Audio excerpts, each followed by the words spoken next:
We are live. Um, Another episode of Strictly Sports podcast coming at you guys live. We've been doing this for about the live shows, I think, for about 4 weeks now. And we've been doing the overall podcast since the beginning of the NFL season. So we will be continuing it through the NFL season and then kind of see where we want to go after that. But before we do that, we are going to wrap up what was a pretty good NFL season. I mean, obviously there's some asterisks and stuff like that could be attributed to it, depending on how you look at it with injuries and COVID and stuff. But let's talk about some things that happened this week with the Washington football team and the Philadelphia Eagles. And Dan, I'm going to kind of let you set the stage for that. Yeah, so there's a lot of controversy coming out of that game. Obviously, Giants fans are not happy. The rest of the NFC East is probably kind of just laughing about the troll job of Doug Peterson on the Giants. And, you know, for me as a fan, as an Eagles fan, I was sitting there on Sunday night watching the game, like wanting my team to go out there and destroy, go out there and win against the Redskins. But at the same time, in the back of my mind, knowing that the right thing for them to do and the most beneficial thing for them to do would be to lose, that game. And so a lot of people were, very upset and thought that Doug Peterson had disrespected kind of the spirit of the game by what he did. But I think he went into the game with kind of knowing he already said what he was going to kind of do. I think in some regards, what happened in this game is that the team that came out of the NFC East was so terrible that even when the Eagles sat almost their entire team on the bench and brought in a third-string quarterback, they almost still beat the division winner in the NFC East. And so in a lot of ways, I'm not sitting here today feeling like Doug Peterson disrespected the nature of the game so much. I'm more just embarrassed by what the NFC East is going to be showing in the playoffs on Sunday. Yeah. Well, Dan, so do you think you went on there, but you didn't really say, do you think they lost the game on purpose at the end? Or that he would have rather lost the game so he put cell phone in hopes that they would lose the game? I think that he had no intention of I don't think that he thought he would win the game. What do you think, man? No, I don't. I think that he had a plan. I think that he had a plan, and I think that Nate Sudfeld played uncharacteristically bad. And I think that if any talking head would go back and look at Nate Sudfeld in the preseason, you could have never expected him to look that terrible. Okay, so you don't think WB put him in there to lose the game? No. You believe that he really just wanted to get him some playing time in the last quarter when they had a chance to win? Yeah, I think that Doug P feels the need, and this is the problem with Wentz too, why he let him in there for so long. He has an emotional attachment to his players, which makes him do certain things. That just makes everybody else really angry. Okay. All right, that's fine. Because, I'm not going to sit here and act like I'm in a coach's head or an organization's head and know that, yes, there's no question they lost the game on purpose. Because it's conceivable that you would want to get a young quarterback some reps. But my thing is this, and I said it before. Why at that moment did Nate Sudfeld need to go in the fourth quarter? It's the fourth quarter. The best he's going to get is 3 series, maybe 4 at max. It's minimum 1 or 2. So you thought like 3 or 4 series in the last minute in that game against Washington was going to give you some look at Nate Sudfeld where you would get a different opinion on him as to this guy could be something in our future, whether it's a good solid backup or God forbid even a guy that maybe we'd try to build around because maybe Wentz isn't going to happen. I don't think it had anything to do with thinking he could be the future quarterback. I think it had to do with if he goes out there and shows something on tape, maybe we can get something for him. Okay, maybe that. But, there's also something to be said that maybe you see enough to say, hey, this guy could be our back. We like him enough to be our back. Yeah. Whatever. Yeah, whatever the reasons are, they are. But my thing is, you're not going to really see enough in 3 series in a fourth quarter to really glean that type of information from him. So to me, it's odd. I think Doug saw the opportunity late in the game where, okay, maybe they didn't go out and think about it beforehand, like we're going to go out to lose. But, the opportunity arose. He knew in his head we could jump up 3 picks to lose. Mm-hmm. Yeah, it's funny because the 4 of us were joking before the game. Would the Eagles lose on purpose to spite Dallas? Because we all assumed Dallas would beat the Giants. And then, of course, they don't. And you assume Philly would want to screw Dallas more than they would the Giants. But we all kind of laughed in tongue-in-cheek that, like, no team would ever go out there and lose just to spite another team, especially when the other team benefiting is in your division still anyway. So I don't buy that. But I do think a team would lose to get a higher pick and to get to go up 3 picks. So I'm not going to sit here and criticize and say because they're 3 picks higher now. So you know what? Do you know what the equivalent of like those 3 picks are? Like I was looking at it today, and like there's like the value chart out there, which we're not going to get into, but essentially by losing, the Eagles got the value of a 2nd-round pick, which is what somebody would need to do from go to 9 to 6 in the draft. Right. I mean, it can be significant. 3 picks could get you the quarterback you want. It could get you any player that's 3. I mean, it gives you basically you get to pick your 6th best prospect instead of the 9th best prospect, depending on what the draft class is. That could be huge, or it could be more minimal. Whatever it, But so I get it. That's fine. If that's what they really wanted to do, I don't like tanking. I don't want my team to tank. I don't believe in tanking. I don't believe in that. I don't believe that creates culture. We were talking about it with the Dolphins last year when everyone thought they were tanking. And look what happened. They weren't really tanking. They created something at the end of the year. And look what they did this year. They really built on that. So I think there's something to be said for going out there and building a culture of we play to win and we play to win all the time. I think what's interesting. See a team, to me, if they were tanking, again, I would assume they probably, in some ways, he saw the opportunity at the end of the game and said, I'd rather not lose this game. Let's put Sudfield in for that. I don't believe he needed to see something from Sudfield in 1 quarter that was going to do something. I don't believe that. If he was going to do that, he would have just played him the whole game. I agree. I think he saw the opportunity and said, let's put him in. We'll probably lose if we put him in. And then that's how it looks. So maybe he didn't. I'm not going to sit here and say I know. Like, a lot of the talking heads, like you're saying, Dan, they just swear they know. I don't know. It's an opinion. And if they were, I don't rip them for it. It's kind of different because usually you see a team tank, you see it as like a whole season or extended period of time tanking. You don't usually see like 1 game or the end of a game a team look like they're trying to lose to get just jump a couple picks as opposed to doing it the whole year to get the number 1 pick. So that was odd, but I don't. It's just suspect timing, man. I don't have They had the luxury of knowing exactly how it would affect them because everybody knew at that point they would know exactly where they'd fall, whether they won or lost, since it was the last game of the season. And maybe that's it. And so it's just unusual to see that. And then also the 2 NFC East games, they both ended, like we were talking about the end of the Giants game. It was such an NFC East ending. You had one team almost fumble away the game when all I had to do was fall down after we get the first down and almost lose the game, but then they recovered the fumble and they got lucky. And then you have the Eagles do this. It was like a perfect ending to a disgrace of a division all year long. Right. And I'm just upset that any team was bad. From the East. Well, the thing that I wanted to say, just kind of like to close out the argument on this, is if you watched Philadelphia play all year long, to think that they could be better than what they were, even with Nate Sudfeld, is wishful thinking. That's why it wasn't true, man. I think they weren't trying to win the game. Like, I just think they're that bad. Yeah, they are. And I think that to Trav's point, like, I don't mind if that's what you want to do. If you want to lose because you want a better draft pick, that's fine. But don't go out there and more for your players in the locker room who are giving it all and trying to win a game to say, we're doing everything we can. I coached to win the game. Bull crap. Right, but Aggie, but to that point, because I was with you too, I was thinking, like, just don't BS us. But then it's like, who's really going to stand up in a press conference and be like, yeah, we tanked, we lost for sure? No one says that. You just can't. You don't have to say it that way. I'm sure you could say it a little bit differently. You can say we felt like we wanted to make some different decisions there for some different looks. But that's kind of what he said.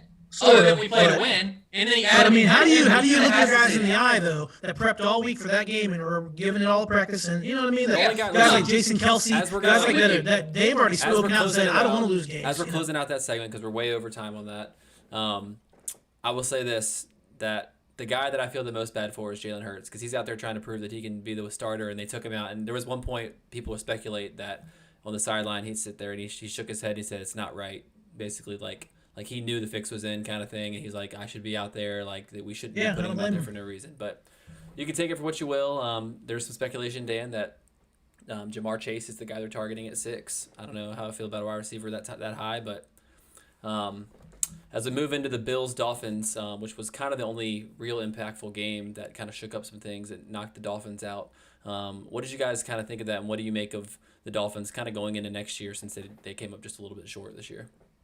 I mean, I think they definitely have a lot of things to build on. I don't think any of us at the beginning of this year thought that they were going to be a team that was legitimately about to make the playoffs this year or had a real shot going into Week 17 of making the playoffs. I didn't. I thought, they had some, building to do with Tua and getting him kind of used to things. And I think the way they kind of did things toward the end of the year with Ryan Fitzpatrick kind of being a safety net, I said last week, we talked about could that actually work. I said it could work in the short term, but that's something that he's going to have to learn how to be the quarterback without a safety net at some point. And we saw what that looked like against the Bills, on Sunday. I mean, so I actually think wasn't that good. Miami looked pretty bad, and I saw somebody tweet, and Schefter was like, "Yep, it's confirmed. They plan to stick with Tua for 2021. He's their guy moving forward." And it's like, obviously, but I actually think they might, from a record standpoint, like decline a little bit next year with him as the full-time starter, because I just think that he's going to take a little bit of time to kind of get fully up to speed with just being an NFL quarterback, and there's still people who doubt if he's able to be that guy. Yeah. So first of all, I want to say the Dolphins were who I thought they were. To Dan, you're kind of like, you're calling me a Ravens fan. Well, I'm gonna call you a Dolphins fan, because that was kind of the team that you backed and just continued to say. And they only came up one game short. So I'm just gonna say the Dolphins were who I thought they were. And for this week, this performance in Week 17 was a terrible disappointment for them. To go into a team, obviously the Bills are a really good team, but to go against the Bills team that had nothing to play for. Okay, they had nothing to play for, and they only played their quarterback for a half and rested maybe, I don't know exactly who they did and didn't rest. I think they might have rested another defensive or another. I know they rested Diggs in the second half, another player, starter or two.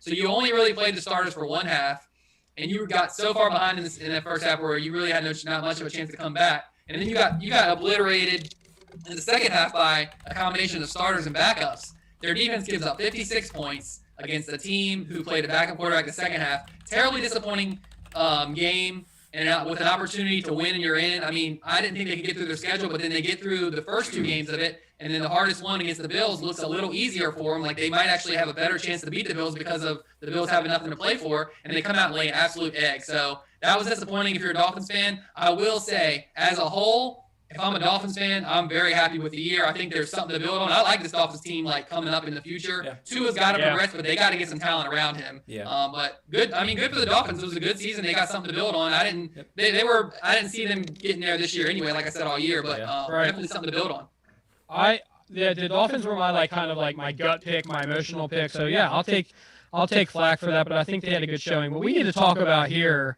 and we need to come back and address this, is Trav, are you willing to finally say that Josh Allen needs to be in the MVP discussion? Because that dude's been balling out. He's led the Bills to the second best record in it. What we've all said is the strongest conference in football. Are you ready to kind of say this dude's for real, and maybe your evaluation of him isn't quite what you thought it was? Yeah, I was wrong about how good Josh Allen was, but I think the MVP is a two-man discussion. So if you want to open up to just to have a third, maybe he's the third guy. But for me, it's not MVP discussion. But he had a heck of a year, and he's way better this year than I ever thought he would be. I agree. I'm right there with you. So I've been super impressed with him, and if he plays at that level in the playoffs, they're going to be able to compete with anybody they play against, and it's not going to be an easy game, even if they play against the Chiefs, in my opinion. Yeah. If he plays as good as he did, that's going to be a ball game. They actually kind of scare me more than the Chiefs right now. That Miami game, what I took out of that game was a lot less about Miami, because we kind of already knew that they were kind of not quite there yet. But what I took from the Bills was, man, there's nobody playing better football overall to me right now than the Bills. Yeah, Josh Allen, I mean, the first three series, because I'm watching the game, I don't want to play the Ravens in the first round as a Steelers fan, so I'm thinking the Bills need to win this game, so the Ravens bump up to the 5 seed, we get Cleveland. I wanted Cleveland over Indy or Baltimore, which we got. So Josh Allen, they go 3 and out, they're doing nothing, and then all of a sudden... Now you guys are going to play the Cleveland Cavaliers. You're not even going to play the Browns because they're going to have all their backups in. All of a sudden the Bills flip a switch, and Allen's just throwing bombs, just to y'all's point of how well he's playing.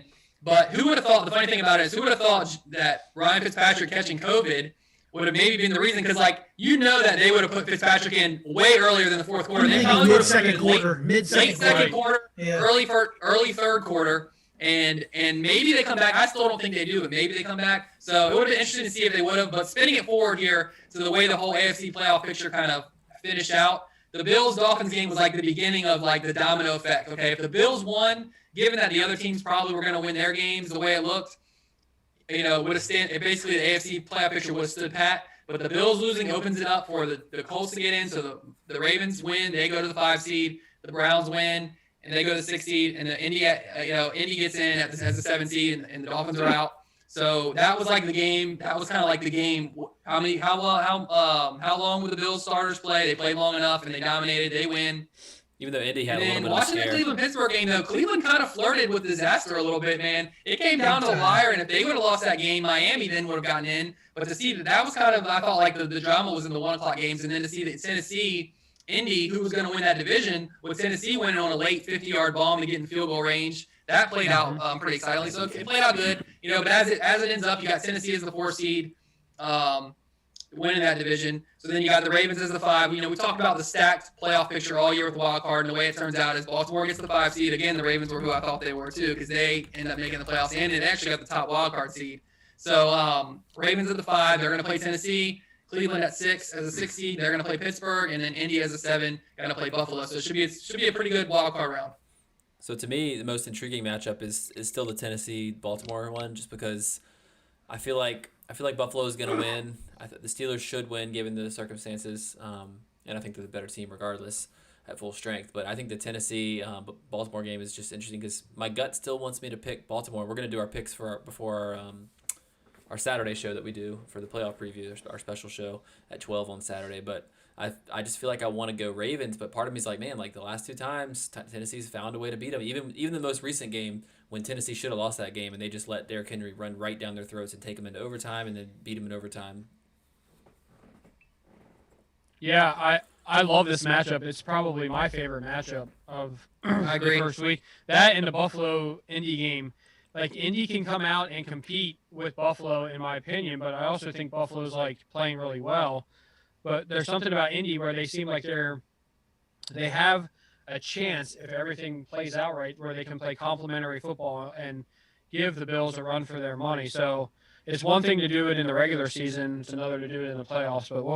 But the Baltimore-Tennessee game, it has the physicality, like the old school football that we kind of grew up on, like 2 teams that are going to go after it. They're going to hit one another. They're going to run the football. It's going to be a time of possession game. That's what I want to see in the playoffs. So I'm super excited about that. And, I think it's a coin flip type of a game. I could see Derrick Henry tearing it up, Tannehill having a good game, but I could also see Lamar Jackson just, getting some revenge after last year's playoff exit. And this will be a good opportunity for us to see, has Lamar Jackson grown since last year's playoff exit? That's what I gotta say. I think it's a big match for him. Can he slay one of those big giants that, like, right now it's the Titans, Steelers, and Chiefs are the teams that he has to get past, like, that are kind of his demons he's got to slay. I agree with you. It's the one I'm most excited about, just in terms of, like, both teams being really quality teams, both teams being teams that can make a run. Mm-hmm. And it's also got everything you said, Dan, plus some history here. Yeah. Tennessee, when Baltimore goes 15-1 last year, Tennessee comes in as, like, the late little Cinderella story, and they knock them off in the division round, so they're pissed about that. Then they want to get their revenge 6 weeks ago, and Baltimore really, I don't want to say dominated the game, but they outplayed them for 3 to 3.5 quarters, and then Tennessee late comes back, gets it into overtime, wins it in overtime. So the Ravens, they're chomping at the bit to get into this one. I do think, like, I was sitting there thinking, like, it's going to be the best game, and it's the one I'm looking the most forward to because of the quality of both teams. But then something came over me today where I was just like, I don't know, man. I could see the Ravens. I could see, even though it's played out differently the last 2 times and it's pretty much the same team for both teams, I could see the Ravens winning this one handily. I'm not saying I think they will, but something just told me, like, maybe it won't be a good game yet, because I just think the Ravens are playing really well right now. Defense, and the more I watch Tennessee's defense, I'm like, I know they've done enough to stop Lamar, and maybe it's because Tennessee's secondary is so weak, but a quarterback like Lamar isn't the type to expose it. Maybe that's why it's played into where Tennessee's able to contain the offense, because I think Tennessee's run defense is a little bit better than their pass defense. I don't think either one of them's good, but it's better to where, okay, we can do some things to contain that, but we can't really in the passing game, and Lamar's not the guy to expose your passing game like most quarterbacks would. So maybe that's the reason why, but I'm just thinking that defense, with the way the Ravens offense is playing and the way I think their defense will probably play, I feel like Tannehill's maybe hasn't been as good the last 3 weeks as he was earlier in the year. So we'll see. I am still the most excited for that one, but we'll see how it plays out. What do you think, Aggie? Yeah, I mean, I'm looking forward to that one too. And kind of like Dan said, the Colts-Bills, I am looking to see what Josh Allen's going to do in the playoffs. Is he going to play at the same high level? Is the pressure going to get to him? The big thing is they are at home, so the Colts got to come to the cold Buffalo, and they are going to have fans for the first time in Buffalo this year. So that'll be cool to see Bills Mafia. I know they're going to be excited. They don't. Yeah, I agree with you, Aggie. I thought this was like my second favorite game to watch because I think the Colts. I'm not gonna say they could do it or maybe even give them a close run, but I'm just interested to see because they're a good team. They're good enough to play with the Bills. Yeah, and I think that I want to just say that the governor for Pennsylvania sucks, and he should be letting more than 2,500 fans in Pittsburgh when New York's allowing 12,000. Yeah, so just a little personal shout out of hate to him for not allowing more fans in Pittsburgh. But I do have a question for you guys. So obviously we're talking AFC, and the Steelers had a good strong season. They started 11-0, and then they went 1-4 down the stretch. The Bills rather got hot at the right time, and then you have who would you guys pick? I guess it really doesn't really matter. But my question is, which of these three games, who would be the most disappointing loss? Out of the teams that lose. So Pittsburgh's obviously AFC? So Pittsburgh's obviously favored to beat Cleveland, and then you have between the Ravens and Titans, it's kind of a toss. Well, half of you guys are already invalidated on that question. Well, no, because we know Pittsburgh's going to be so disappointing. Yeah, but for me, the reason I ask is because for me it's the Bills. So Pittsburgh, if the Bills were to lose that, they are playing the hottest football. Everybody thinks they're the best team in football right now. They're power ranked at everybody. If you get to the playoffs and then you just lay a dud, to me that is worse than Pittsburgh, who it's you don't know which team's going to show up. And then the Ravens and Titans, it's kind of a toss up of a game anyways. So I have an answer for that isn't necessarily cut and dry. I agree with you. So I think the Steelers would be potentially more because I respect the Browns way less than I respect Indy. So even though the Bills are better than the Steelers right now, playing better, a better team overall, and there's definitely a gap there. Not to say that Pittsburgh can't beat them because I think they could, but especially with a lack of fans. But I think, and especially if the COVID issues that we're seeing with the Browns continue to compound, and there's even more. They're already without their head coach and a few starters. There could be more to come. And if it begins something near the Ravens game and they were to lose that would be, and given that the Steelers don't have COVID cases or anything drastic, that would definitely be the most disappointing. But even if at full strength, I think the Steelers should win more than the Bills should because I think the Indy is that much better of a team than the Browns are. Even though the Plus, Browns look at the inexperience factor. Did beat Indy earlier in the season. Buffalo is still a much younger team. Pittsburgh has a lot more veterans, especially at the quarterback position. You can understand a little bit when you're young, not necessarily getting it done in the playoffs consistently yet and stuff like that. And like you said, Jody, if it's, they lay an egg, that's different than a really close game. It's a good game, and they just happen to lose it versus Pittsburgh. Yeah. I think just about everybody in Pittsburgh, you're going to be, it's going to be a shock to me. I think it'll be pretty shocking if the Browns beat the Steelers. I'm not trying to count my chickens before they hatch. I'm not either. Depending on how many COVID guys go out, I wouldn't call it shocking. But but I'm just looking at it too. They're a good team. They barely beat the Steelers with their backups and the backup quarterback last week. You know what I mean? It's so now you're getting Roethlisberger back. You're getting other guys Pouncey. You're getting other guys back. That's the thing that worries me is that I look back at years ago when everybody was just we get Jacksonville in the divisional, blah, blah, blah, all this stuff. Whenever you start to hype yourself thinking that, okay, well, we have this advantage, whenever you give yourself the mentality of having this advantage, that's when I feel like you play the worst. So you shouldn't. You should still go into it. You got to play the game. At the risk of talking too much, because we still got a lot to cover on Saturday, guys, don't forget to tune in. Here are our viewers on Saturday for the pregame playoff show that we're going to have on Saturday, previewing all 6 playoff games for the weekend. Let's turn it to the NFC playoff picture. And the game over the weekend that kind of was the game that decided the last couple teams getting in was the Cardinals-Rams game. The game sucked. And worst game ever. You had one of those two teams definitely getting in. Whichever team won definitely got in. Depending on what the Bears did, one team could be out and who won the game. So Arizona had to win, and they didn't. Obviously, the Rams win, so the Rams lock up the 6th seed. The Bears lose, but they backslide into the playoffs as the 7th seed because the Cardinals, their late season meltdown. One more time, I'm going to say it. The Cardinals were who I thought they were. Dan, your Cardinals. I'm going to call you out one more time on a team that you were kind of all about. So anyway, I had to get my last shot in there. I won't do it anymore. Look, it was unfortunate to see the way it happened. I wish it would have been Jared Goff versus Kyler Murray. It really sucked for all of us and for CBS to put Jim Nantz and the main crew there, even though it wasn't Romo out with COVID protocol. on that game, and then you get I guess is it John Wolford? You get Wolford versus whoever. I don't even remember the guy's name. The Yeah, I CFL couldn't guy. tell you. Just wannabe Ryan Fitzpatrick Beard. He was terrible. And then at the last, so like bad. a last ditch They had to put effort. Kyler Murray out there on one leg. Yeah. Have you ever seen a guy sit out, a quarterback sit out for 2.5 quarters and basically be like, yeah, he's done for the game, and then the backup's so bad that you put a guy out there on one leg who you know's hurt, you just hope, like, he don't really hope to do anything. I mean, And I've seen a he guy did give him. with a bum shoulder go out there and win a playoff game doing that in Pittsburgh. Yeah, I know, but they'd only set out like it wasn't quite as long as Kyler Murray did, but yeah, that was similar. So, yeah, that game, it was sad to see that game the way it was because it just ended up being, not much of a game when it really could have been, I think, like a really good one to decide who would get in and who didn't. Yeah. If the Cardinals would have won, then both teams would have got in, but they didn't. So the seeding plays out as it was. I would have liked to see a better game out of that, though, so that was disappointing. Yeah, outside of the Philly-Washington game, that was like the worst. Like there was 2 bad games. I'm sure the NFL isn't happy about that. Probably they thought they were going to get Kyler and Goff and then end up with like 2 backups in a Philly game. It was awful. But NFC picture is kind of interesting. As much as I dogged on like the Skins and how they kind of are the worst Washington of the worst in team. NFC. Yeah, my bad. The WFT. One of the things that I find the most intriguing in matchups is the Washington football team front 4 versus Tom Brady. We know historically the type of teams that give him fits are teams that can rush with the front 4 and play coverage in the back, and if they can get pressure, they can make a really long day for him. So of all the matchups that I kind of see there, I think that has upset potential, and it also has to do with the fact that the Bucs, even though I picked them preseason to go the whole way to the Super Bowl, I just haven't seen enough consistency. I don't know what I'm going to get from them from week to week, and teams that I feel like they should have just totally blown out. Like they played the Falcons twice, and they were way more competitive than they should have been.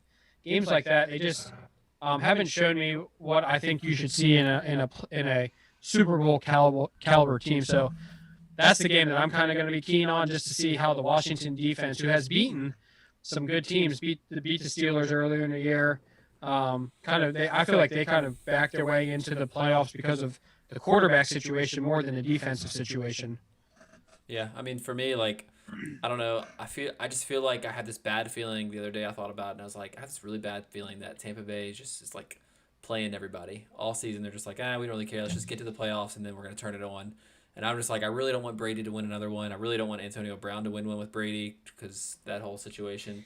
So I'm kind of hoping you're right, Dan, but I don't see it happening. What I am excited for is hopefully to see the Saints look clean against Chicago. I have a slight worry that they might start slow in that game, especially with Kamara being out most likely.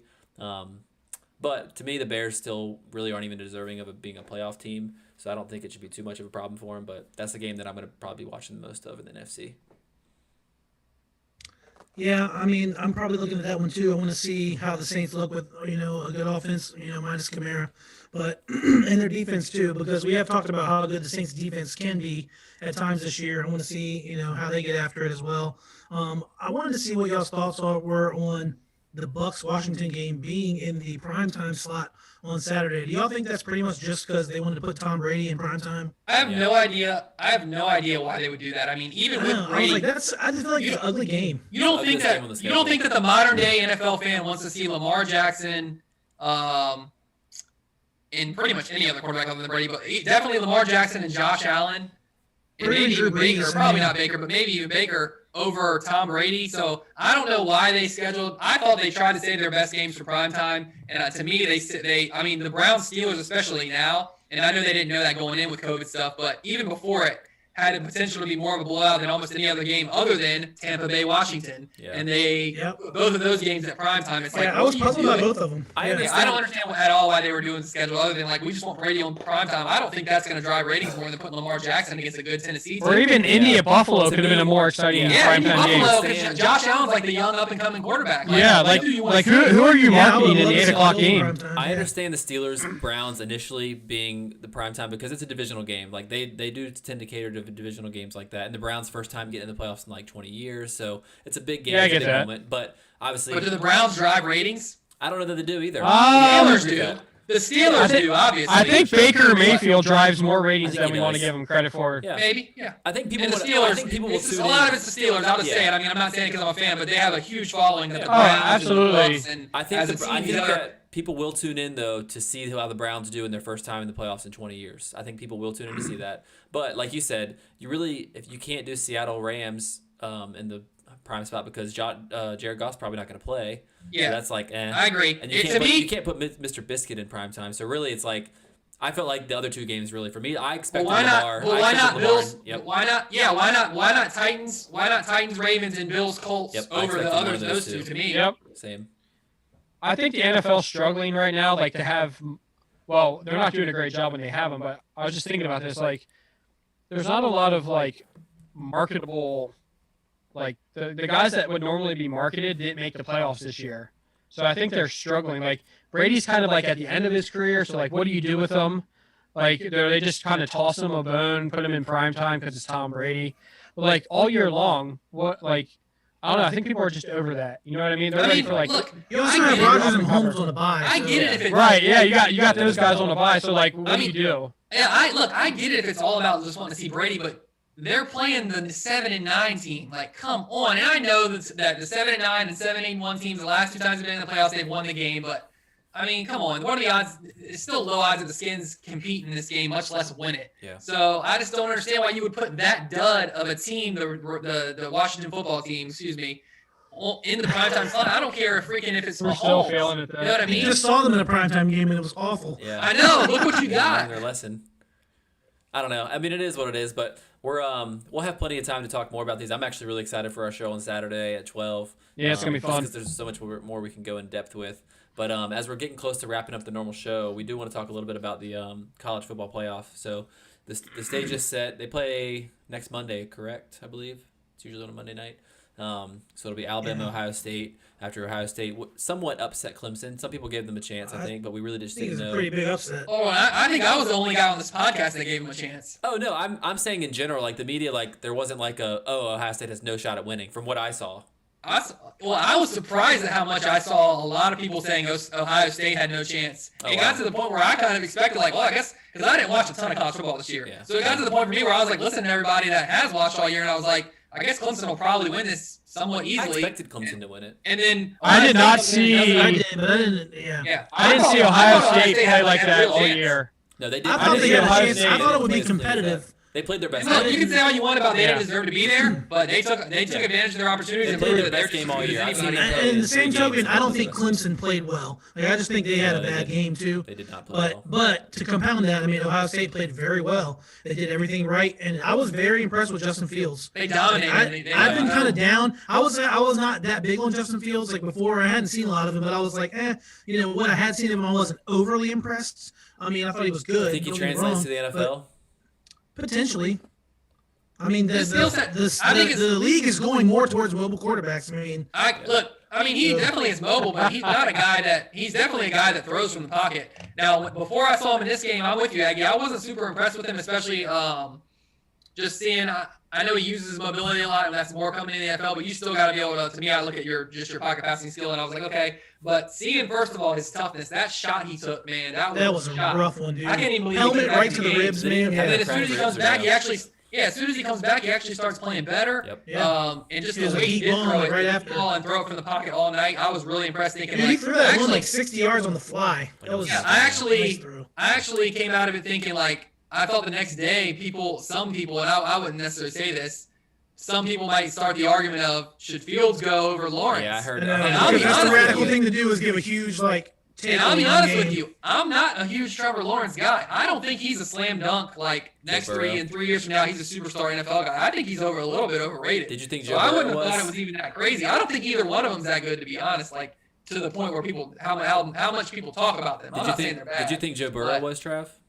Last year? Yeah, I like his Burrow. 1 year. I love Burrow. I like He's- Burrow. So coming in, you thought he would be like he would translate and that he was. I didn't think he would be this good this year. I thought he might have some rookie struggles. He came out pretty hot, but I thought overall, like 3 years, he'll be a I mean, you star really NFL don't quarterback. know with quarterbacks. I mean, you really don't know. Yeah, There it's was- so there was hit and a miss. there's a thing today I saw that talked about the 2012 draft, and it had like Andrew Luck, RG3, all those guys, and it was like everybody that was in the top like round that was drafted, all the quarterbacks there, none of them have really won anything. Luck was a good quarterback. I think we all can agree on that. But the guys who have won Super Bowls were, Russell Wilson and Nick Foles. Those were the guys that were obviously given the circumstances, but those are the guys that were drafted later. So it's hard to know in the first year or two what these guys are going to do. That's why I've always been unless you're getting like a slam dunk like a Joe Burrow, or I guess, I don't know. I'm indifferent on Trevor Lawrence as well. I'm more of a get a guy in the later rounds and develop him kind of guy for quarterbacks. And I mean, speaking of which, I will do a little shout out that Mason Rudolph did kind of shut me up and prove some of the haters wrong by having a great game. Let's get into some Mason Rudolph talk, folks. That'll be for the post show. So that is gonna wrap up our regular show on the college football though, since we are coming to a close on that.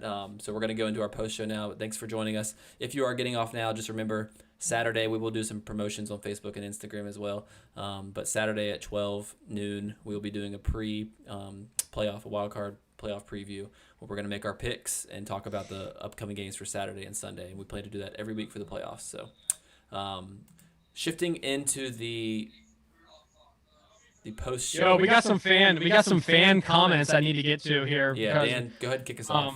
We've had some Bogarters during the show, so I wanted to get to a couple of these. First of all, one of the